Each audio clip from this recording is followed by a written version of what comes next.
Ciao, io sono Sonia. Oggi sono qui con un video molto breve. È una cosa molto semplice che potete fare anche voi se vi va, con qualsiasi tipo di pistola di plastica o prop di plastica, Nerf e chi più ne ha più ne metta, insomma. Nel mio caso ho ridipinto il blaster della principessa Leia per il mio cosplay. Ebbene sì, siamo arrivati ai 100 iscritti, anche di più ormai, al mio canale YouTube e sono felicissima di questa cosa. Vi ringrazio davvero di cuore perché per me è davvero molto importante. Con questa occasione ne approfitto per annunciarvi che ho aperto, e in realtà ce l'avevo già ma non lo utilizzavo, un profilo su Ko-Fi, una piattaforma in cui si possono fare delle piccolissime donazioni che però comunque contribuiscono ad aiutarmi. Ho già messo un piccolo obiettivo, che si tratta della parrucca di Ysera, che è un personaggio di World of Warcraft. Ho iniziato da poco a fare l'armatura ed è un progetto a lungo termine che probabilmente finirò l'anno prossimo. Comunque intanto l'ho iniziato e sto piano piano a piccoli passetti andando avanti.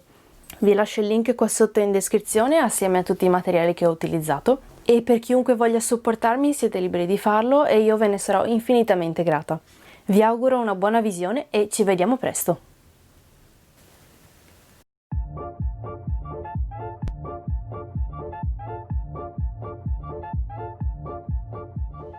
Ho comprato questo blaster su Amazon. L'ho pagato pochissimi soldi, perciò i colori sono abbastanza dubbiosi, dato che si presuppone che il blaster di Leia sia nero.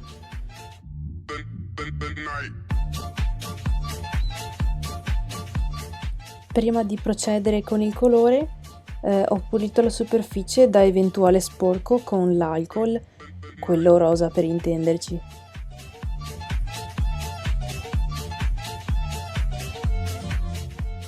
Ho utilizzato questo primer per le plastiche per evitare che la pittura si scrosti via. È davvero ottimo e l'ho comprato su consiglio di Massimo Pietrasanta. Grazie mille Massimo se stai guardando. Andate a seguirlo, mi raccomando. Dopodiché ho utilizzato l'acrilico nero opaco.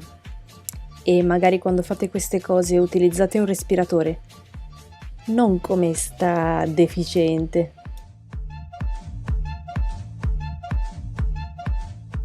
Ok, e ora arriva la parte migliore. Per dargli un effetto più metallico ho utilizzato l'acrilico argento. Per questa tecnica basta davvero pochissimo colore. Praticamente crea un effetto graffiato. Anche vissuto se vogliamo, semplicemente utilizzato. Mi spiego meglio. È come se parte del colore nero con il tempo si sia rovinato e abbia lasciato spazio al colore del metallo.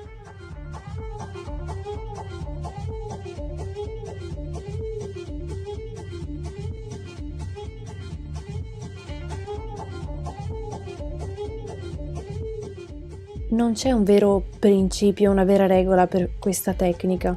L'importante è creare dei segni di usura anche molto a caso in realtà.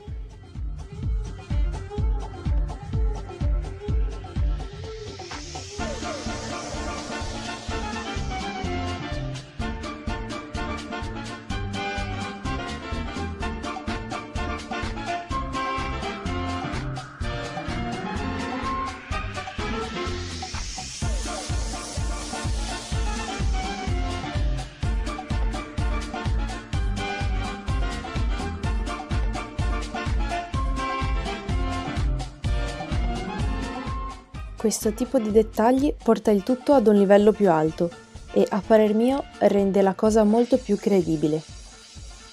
E sicuramente può fare la differenza.